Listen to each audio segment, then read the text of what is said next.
बिस्मिल्लाहिर्रहमानिर्रहीम अस्सलाम वालेकुम। हिसान टेक्निकल यूट्यूब चैनल पे आप तमाम दोस्तों को खुशामदीद कहते हैं। उम्मीद करते हैं कि आप तमाम दोस्त खैर व आफ़ियत से होंगे। आज की वीडियो में बात करेंगे कि हम अपना वीज़ा स्टेटस कैसे चेक कर सकते हैं। इसमें आप ये कैसे चेक कर सकते हैं कि आपका वीज़ा आपके पासपोर्ट पे स्टैंप हो चुका है या अभी स्टैंप नहीं हुआ। पिछले वीडियोस में हमने देखा था कि हम अपने वीज़ा एप्लीकेशन कैसे चेक कर सकते हैं, अपना वीज़ा कैसे चेक कर सकते हैं कि वो वीज़ा रियल है या फेक है। तो आज की वीडियो में बात करेंगे कि हम अपना वीज़ा कैसे चेक करेंगे कि हमारा वीज़ा हमारे पासपोर्ट पे स्टैंप हो चुका है। अगर तो आप दोस्तों ने अपना पासपोर्ट एम्बेसी सबमिट किया हुआ है वीज़ा स्टैंप होने के लिए तो इस वीडियो को एंड तक देखिएगा। इस वीडियो में मैं आपको बताऊंगा कि आप कैसे चेक कर सकते हैं कि आपका वीज़ा आपके पासपोर्ट पे स्टैंप हो चुका है। तो चलते हैं टॉपिक की जानब। तो इसके लिए फ्रेंड्स आपने गूगल क्रोम को ओपन करना है और जरा टाइप करना है इंजाज़ IT। ये वेबसाइट आपने सर्च करनी है। फर्स्ट में आपको ये वेबसाइट मिलेगी injazit.com.sa। आपने इसको ओपन कर लेना है। ओपन करने के बाद अगर ये अरबी में है तो आपने इसको इंग्लिश में कर लेना है। इंग्लिश में करने के लिए आपको राइट साइड पे यहाँ पे अरबी लिखा हुआ नज़र आ रहा है तो दूसरी साइड पे आपको इंग्लिश लिखा हुआ नज़र आएगा। आपने इंग्लिश पे क्लिक करके इसको इंग्लिश में कर लेना है।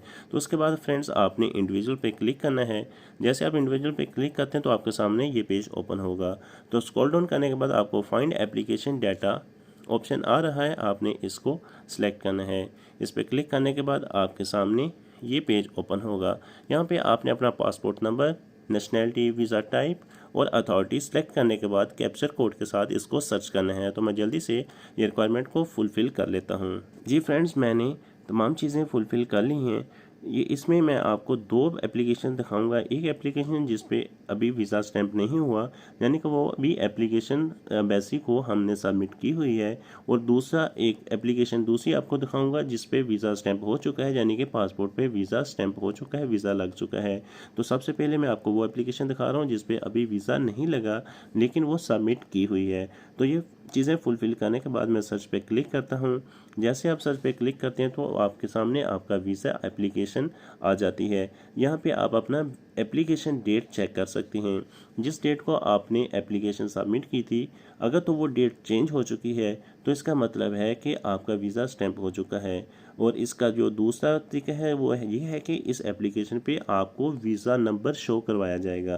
तो जैसा कि आप एप्लीकेशन देख सकते हैं, इस पे एप्लीकेशन डेट वही है जिस डेट को हमने एप्लीकेशन सबमिट की थी। अभी तक डेट चेंज नहीं हुई और ना ही वीज़ा नंबर शो हो रहा है। तो इसका मतलब है कि इस एप्लीकेशन का वीज़ा अभी तक पासपोर्ट के ऊपर स्टैंप नहीं हुआ। अब दूसरी एप्लीकेशन देखते हैं। जी फ्रेंड्स, मैं दूसरी एप्लीकेशन ओपन कर रहा हूँ। सर्च पे क्लिक करता हूँ तो मेरे सामने दूसरी एप्लीकेशन ओपन हो जाती है। तो इस तरह ये आप देख सकते हैं कि जो हमारी एप्लीकेशन डेट है वो भी चेंज हो चुकी है और वीज़ा नंबर भी शो करवाया जा रहा है। इसका मतलब है कि इस एप्लीकेशन का जो वीज़ा है वो पासपोर्ट पे स्टैंप हो चुका है। तो इस तरह फ्रेंड्स आप चेक कर सकते हैं कि आपका वीज़ा स्टैंप हो चुका है या अभी स्टैंप नहीं हुआ।